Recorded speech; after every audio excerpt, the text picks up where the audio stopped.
Let us move on to the newspaper reviews this morning. We will start with the Daily Trust as usual. And we have as the major story. Despite FG's clampdown, dollar hits £1,900, 2,250. BDCs raided, operators arrested, trial and error not solution, economists partners to address volatility, operators tell government, and Nasima wants dollar pegged at 850. You find all of these details on page 4, but very importantly, you find timelines of major FG measures to stabilize the naira. The back and forth. The back within the shortest time period. Owing to a single announcement, by the way. You know. Hey, how is this not trial and error? I mean, you've covered the business, sector. Do companies make these sort of changes within a short period of time? That's right. And how does the system accommodate all of this forth and back, Just so many inconsistencies. Did we think through all of this before those decisions were taken, and that speaks to why, one of the analysts was saying this morning that we should think through the outcomes of our decisions before we make them, especially for one that is as sensitive as floating the naira and removing fuel subsidy. However difficult it is to maintain the subsidy, as the case may be. Moving on to other stories, FG National Assembly probes Buhari's 22.7 trillion ways and means loans. It was interesting to see that the National Assembly had no record of how much it had even approved for ways and means. For some, the argument was 30 trillion. It is indeed 30 trillion, but this government, within the first 6 months of its coming to office, borrowed 7 trillion naira from that ways and means. Which is another thing that they should also account for. So it's not enough to talk about a 23 trillion accumulated over an 8-year period and forget about talking about a 7 trillion accumulated within the first 6 months of this administration. And moving on to other stories, Res Paths, State Police Bill for second reading. It does appear that we are over-rushing it, even though we say things like this is long overdue, but we are not seeing the kind of debate that should accompany something as sensitive. After this then comes the public hearing. Right? Perhaps. So probably during public hearing, some of these issues will be addressed before it comes back again for the third and final reading. And then hopefully, before it gets to implementation, I'm sure we're looking at maybe the next 2 years or something. Absolutely. All right. Customs subsidizes, distributes 6 food items. Partners Daily Trust. I used to think that they said these food items they see are not good for consumption. I'm sure they said Media Trust in there Sunday, but your biases will not allow you to see Media Trust. Oh my God. Even with the glasses. All right. Bandit kills 7, injured baby, raised property in Kaduna. These are the major stories on the front page of the Daily Trust. Right. Let's take a look at the Guardian newspaper for today. Confusion as Naira crisis defies interventions, fuels inflation. I'm sure we're making the Naira crisis or the forex volatility a living thing. It is not a living thing, but somehow that is the personification that can best describe the current situation. You can see pictures of some of the flooding in parts of Lagos on the front page of the Guardian newspaper for today. But moving on to other news, 4 in every 10 Nigerians are in debt. Well, that's low. I would have thought like 7 or 8 in every 10 Nigerians are indebted. Bill for state police passes second reading in House of Representatives. Investors lose 2.6 trillion naira in 2 days amid low confidence. And this is one of the fallouts from this whole economic mess, that investors are looking at Nigeria and they're saying, it's too messy. It's too volatile. And you know what they say about investment? It likes security. It likes certain, parameters that can assure its or guarantee its continuity. Falana insists on price control as Shatima blames saboteurs for food crisis. And Senate queries 30 trillion naira facility for Buhari, others. Still talking about the ways and means.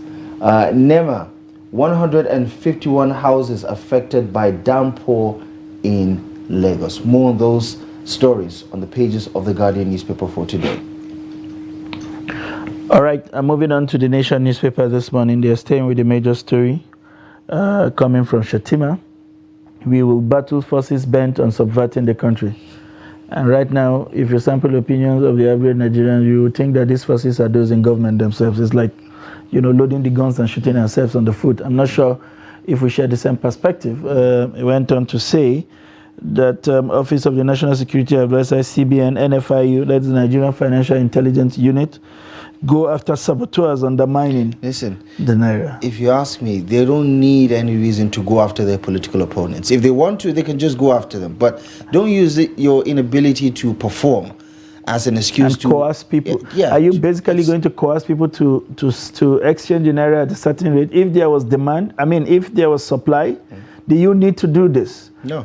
You've talked so much about free float. Is this a free float after all, if you coerce people to sell at a certain rate? That's the big question. CBN, 22.7 trillion overdraft to government for probe. Ayedatiwa, Duke, Fayemi, Otudeko, others honor Akeredolu. House of Reps pushes on with state police bill. Lagos begin process to move computer village. That's going to be massive. And tinubu directs payments for state house electricity bill.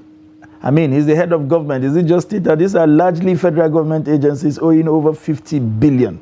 You would think that directive should go to every single agency, especially considering the fact that they have budget provisions for some of this bill. We need to question what has happened. The power sector is in such a shamble. Yeah. You have government agencies not who paying don't pay for their service. bills. Yeah. And we wonder why they're underperforming. Southeast PDP leaders reject Ayahu as national secretary. Mba Wabara Nwodo Odefa Oke Ude Okoye. These are the major stories on the front page of the Nation newspaper this morning. Business Day.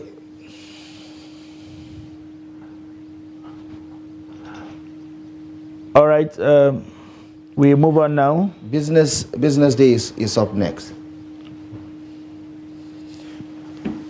No pay, no power hits electricity sector. And scratch my back, I scratch your back. Just piggybacking off of that story from the State House. You can see that lineup, and I'm sure it's not a car stand. It's reflective of some of the queues that have been noticed over the past 24 hours. But now NATO has called of the strike action, and hopefully this few queues would disperse. But in other news, low rates see federal government raise less cash at bond auction. And in other news, Tinubu probes Buhari's 23 trillion CBN loan. There's so many ways, this story is being spun around across the pages this morning, but they're all talking about the same thing. Even the figures differ from page to page.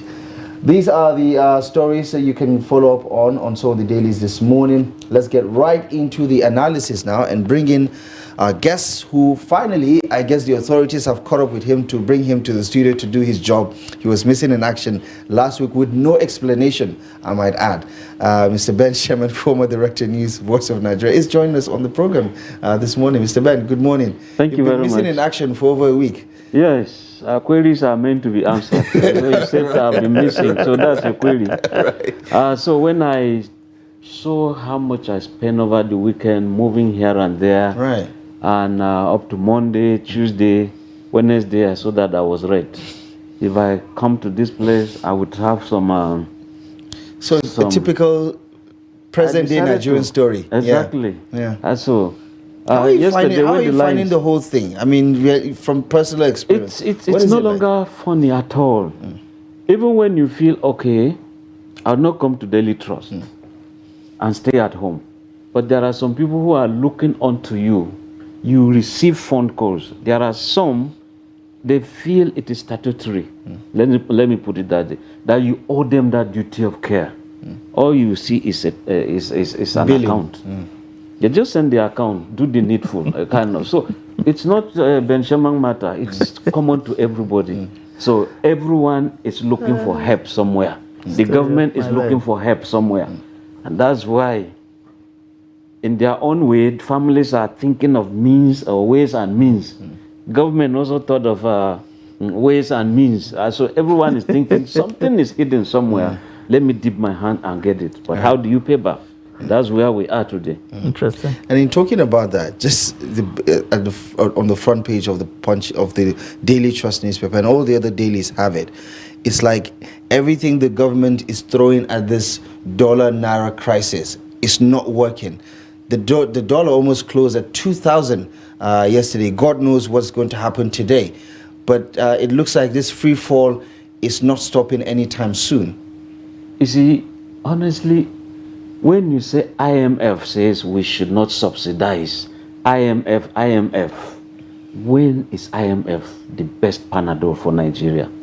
Truly, I think that we ought to be intervening. You can't say, let us have a free fall. Okay, I'm up a 4-story building. Let me dive. It's a free fall. Wherever I land, it's market just, forces will take care of you know. Yes, you know. So I think that it is wrong for us to say that IMF will always give us the antidote in terms of development. We should not. And therefore, what do we have to do? What is our economic base in terms of strength? We're talking of investors. Each time you see government delegations, they're going to look for investors here and there. Look, the environment back home here is too hostile for these guys to come. And if I were to be in government now, federal government, truly, I think time has come that we shut the door. Everybody stays at home. Let's receive this heat. If the kitchen is hot, let's stay there and bring out the best meal that we can. We should be able to look at manufacturing. What can we do? Let's look at electricity. What can we do? How can we have it that State House is not paying light? Some people say, okay, if the State House is not paying, so why are you worrying me in Nyanya? And so it's light. Light is light. And so I think that government should pay. Agencies should pay. Security agencies, please, they have to pay, because this thing is not free. Yes, in government, we're talking of income and expenditure. Government is not supposed to make a profit, but the government owes it the duty to ensure that the investment climate is conducive, is very nice. And when we see that those who are indeed doing very well in Nigeria, in Africa, in the global space, when it comes to who has what, you see, the tax incentives you are giving to the very big, rich guys in Nigeria. Amen. Look at Boa. Look at Dangote. Cement. Look at what they're saying today. You can't talk of physical development without cement. Truly, whether they are roads, houses, or just name it, you can't. Now, these two companies, I'm surprised that government will say, if you don't do something, we are going to open the borders to ensure that cement will come and prices will. I mean, should government be begging some individuals? I think that government is more powerful. And therefore, when we leave vulcanizers, you wake up, you want to gauge your tire, you went there, the man looks at the gauges and says, oh, it's 25 you have. Okay, the next thing is, I have put 40. Are you saying I reach there with empty tire? So what am I trying to say? A situation where just people will wake up and just jack up prices anyhow. I think Nigerians are being, and that is why I think Nigerians are being exploited, and the government is being an onlooker.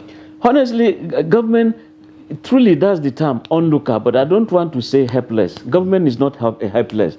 There are people who indeed have the jobs. It's their duty to do some things on behalf of government. Ministers, heads of agencies or parastatals, they are supposed to check some of these things. If you're talking of weigh and measure, are we not saying that we have some people who must do that? If we're talking of standards, SON, are we not talking of people who must do that? I mean, if you say this gas cylinder, the weight alone itself, the empty, this the weight.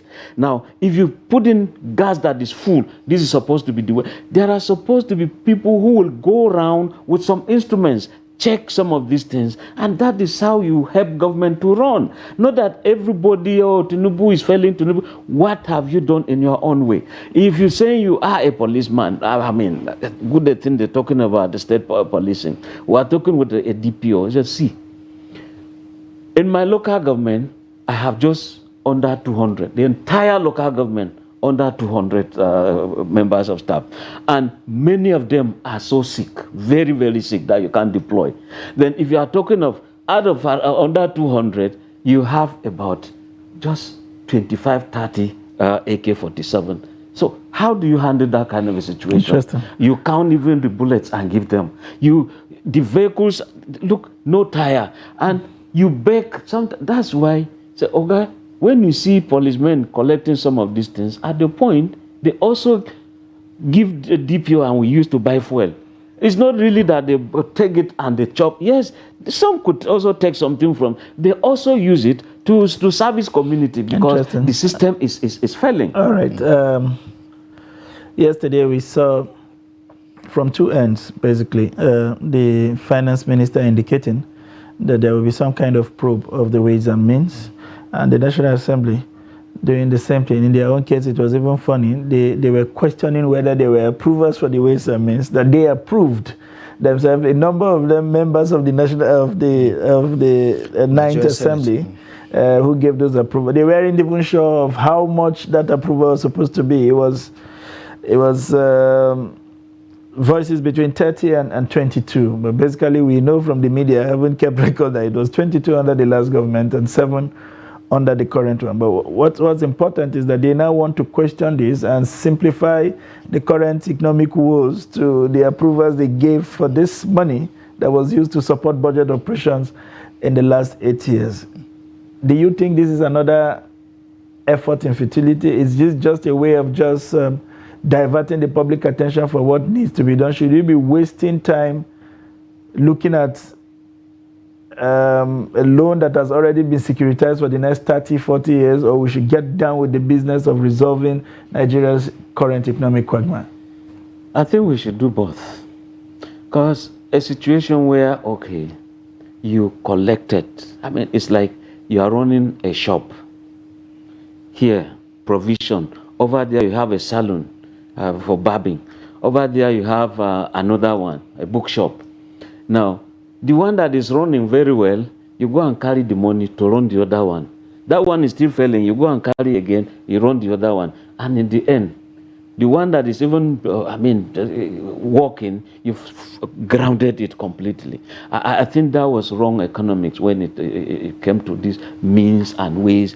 You just go, government is borrowing money from its own picking. How do you pay? And you now kind of make sure that payment will be so much a long time, to the extent that generations will suffer. You said you intervene under for what you call infrastructure. Gentlemen, outside the railway, thereafter what? And the railway is just northwest and the western part. We've not seen it in some other areas. And look, the one in Abuja here, why is it that we cannot just buy the trains and do town service? The tracks are there. So what is the issue? I think that Wike, that they call Mr. Project, should come in. And if we don't begin to do all of these things, okay, even when you subsidize, shouldn't the train be there even when you subsidize, so that you employ some people? I think that the prop will unearth many things, and having done so, it will guide further conduct. Should we be going into this, or there is over borrowing? And when again you turn the taxes to the common man, the salary is so meager. Now you go electricity, this is the amount. You go, even you have a house, ground rate and all that. The landlord is talking this. Schools have increased this, and your salary is so static. And when you look at it Sunday, put all the armed forces, members of the armed forces together. Put the civilians who are working for government, and the pensioners. Put all of us together. I'm not talking of members of the organized private sector like you, Abdullahi, and Sunday, the Daily Trust. I'm talking of those under government, local government, state and federal. Put us all together. We have a population of 225 million, as we are told. Now, those working, those who have retired, are they up to 30 million? Now, look at the other balance. Now, when you pay salaries to just very meager population, it begins to shake the country. And what you call increase in salary, you calculate and see that it's around 10,000, 20,000. But you look at the ripple effect over that kind of increase. Also, I think that it's not just let us have more money, more money. Can we go into manufacturing, creativity, to ensure that goods are just available? Not that money, in fact, today, no money. The goods are also disappearing. So what do you call that kind of economy? I think that we should have more. That's why the Manufacturers Association of Nigeria, they're saying, look, if Nigeria can simply look inwards, we have virtually everything. But some will say the issue is that of leadership. But when you do appointments, like I said some minutes ago, if you're in charge of a certain sector, to what extent are you ensuring that it works? And that's why they're also talking of having a report card, so to speak, something like that, that on a monthly basis, heads of parastatals, ministers will have to present to the SGF or the president via the SGF what they have been able to do. Not the government of the future we are going to do. We are going to do. Time is running out. By the time we're talking of May, so soon we'll reach May. Tinubu has 3 years left for this first tenure. Now, if he wins, then you look at it. So time is actually running fast. That Nigerians will have to do a lot via the government. And in talking about the whole conversation on state policing, it looks like the House of Representatives is running really fast on this one. Second reading already passed. Now we're headed to where the conversation would cascade down to members of the public, civil society, and things like that. Some of the members talked about structurally what needs to be put in place to ensure that we have an operational understanding of what it looks like, but they're trying to take it off the executive legislative list into the concurrent legislative list, where states can have a structure of state policing at the subnational level. What are your 2 cents about the pros and cons and where we are with this conversation vis-a-vis the current state of Nigeria's security? Now, let me start with the negative that many people fear. So if state governors are just grabbing local government funds and controlling the state assemblies, I mean, it's still going to be the same thing. That once they say the whistle is blown, have the state police, you can now use it as a reprisal force, a kind of, to deal with political enemies or those you don't want. You just send them. After all, even when they don't have the control over police, how many journalists have suffered because of governors who don't like them? Binyat is an example with El Rufai.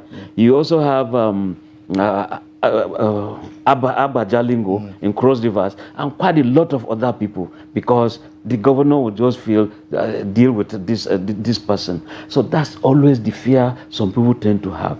But you see, we cannot, and having come from a village, usually I use my village proverb, that there is just one stream in a village and one man is dead in that stream.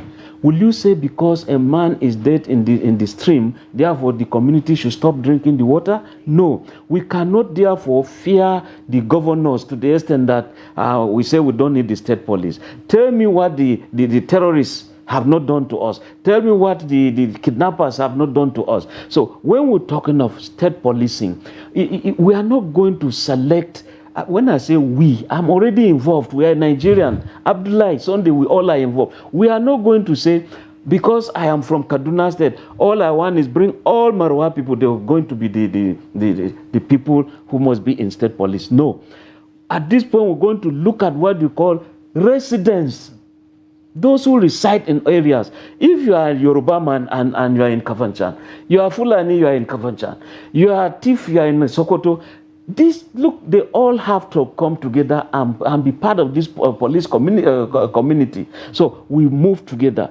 And it won't be a situation whereby it's the state assembly that would enact the law. The federal law would take care of it just the way it did for the Nigerian police force. If you go to section 214, 215, and 6, you see that the creation of the police itself is an act of the National Assembly. Then the powers so invested to the IG, it's also from the National Assembly itself. Then the president will appoint. So there are some laid down laws that the National Assembly will have to come. Thank God you are saying they are moving in a haste. Yes, it should be so. Because if you look at, there's this man, William Pellian, they call him, or something, in England, when he was talking of state policing that time, and he said the best area that is so well policed is where you go, you don't see accidented vehicles. People are detained here and there. You said you have detained over 300 and they are there in the cell. He said it's wrong policing. What you ought to have done is to prevent them from being arrested, from committing crimes. So what we need to do is preemptive, not reactive police